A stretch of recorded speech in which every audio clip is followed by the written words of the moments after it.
Hello and welcome to the Mountain Way. I'm Andy Shaw, the founder of the Mountain Way, which is a small UK registered charity that works exclusively with British veterans suffering from post-traumatic stress disorder, or PTSD. He was very loving, he was very caring. One of too many veterans so scarred by post-traumatic stress disorder, he ended his life. But the suicide of Lance Shingler, who served in Iraq, has never been officially recorded by the government. His loved ones believe he'd still be here if he'd had better support.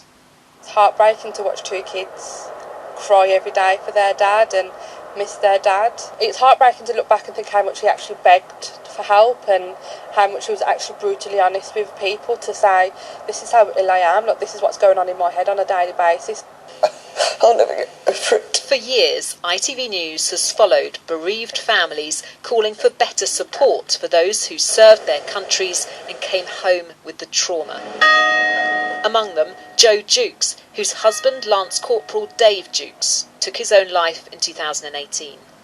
He survived Northern Ireland, Bosnia, 2 Iraqs, Afghanistan, but his service killed him.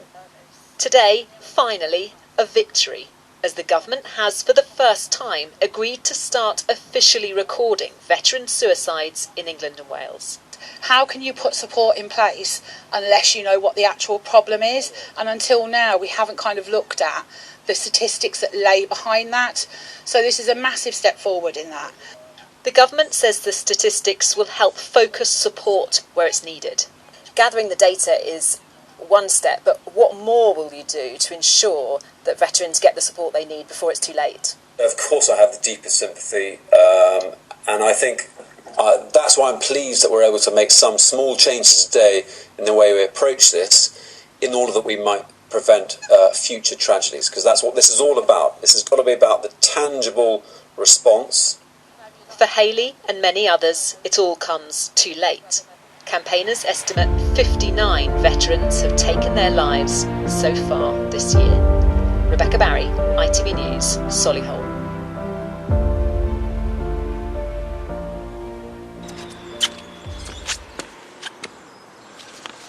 I think you'll agree with me that's a shocking figure. The annual average suicide rate in the United Kingdom in the veteran community since a group known as Veterans United Against Suicide started recording figures is 90. We began helping veterans in 2012, just over 10 years ago, working on a one-to-one basis with UK veterans whom we call our guests.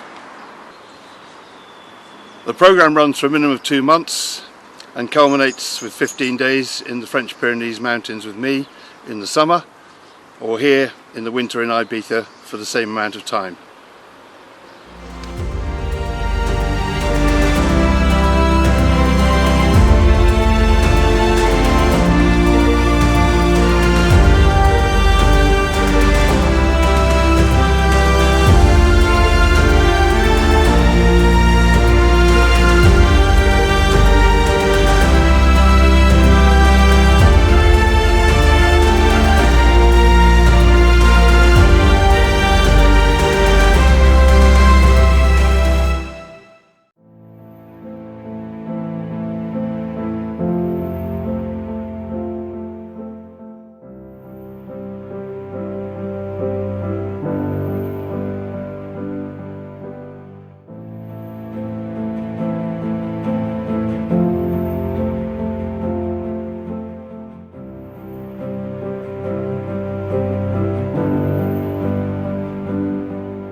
Okay, a few thanks are due. Firstly, to our regular supporters who constantly drip feed the fuel that drives our engine. Thank you very much. You are always appreciated. Secondly, to all those valiant people who climb mountains, swim locks, run countless miles, or simply donate. Often we get significant sums from you as well. Thank you very much indeed. And finally, a special mention in this significant year to the parcel delivery firm UPS, who are running a number of campaigns this year to raise funds for us. Some of their employees are walking 15,000 paces a day just to raise hours to raise money for us. We're very grateful. So finally, I thank you all from the bottom of my heart on behalf of all those of the Mountain Way, and especially from the men and women we help that we call guests. Thank you very much.